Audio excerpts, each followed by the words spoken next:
పెద్దగా వర్కౌట్ కాలేదు. First half పర్వాలేదనిపిస్తే second half నెమ్మదిగా సాగుతుంది. హారర్ సన్నివేశాలు పెద్దగా ఇంపాక్ట్ ఇవ్వలేకపోయాయి.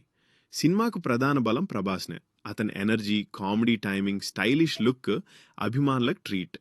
టెక్నికల్‌గా సినిమా బావున్నా కథ బలహీనత మొత్తం ప్రభావాన్ని తగ్గిస్తుంది.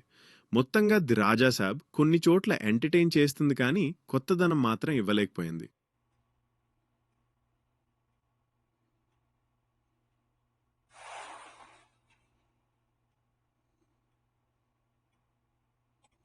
వరుసగా సీరియస్ పాత్రల తర్వాత ప్రభాస్ ఈసారి 'ది రాజా సాబ్'తో లైట్ ఎంటర్‌టైనర్‌గా వచ్చాడు. మారుతి దర్శకత్వంలో తెరకెక్కిన ఈ సినిమా ఫ్యాంటసీ హారర్ కామెడీ జానర్‌లో కొత్త ప్రయత్నం. ఆల్జీమర్స్‌తో బాధపడుతున్న నాన్నమ్మ కోరికను తీర్చేందుకు బయలుదేరిన రాజాసాబ్ ప్రయాణం మాయశక్తులు, రహస్యాలు, రాజవంశానికి సంబంధించిన అంశాలతో ప్రమాదకరంగా మారుతుంది. కాన్సెప్ట్ ఆసక్తికరంగా ఉన్నప్పటికీ ఎగ్జిక్యూషన్ అంతగా వర్కౌట్ కాలేదు. ఫస్ట్ హాఫ్ పర్వాలేదనిపిస్తే సెకండ్ హాఫ్ నెమ్మదిగా సాగుతుంది. హారర్ సన్నివేశాలు పెద్దగా ఇంపాక్ట్ ఇవ్వలేకపోయాయి.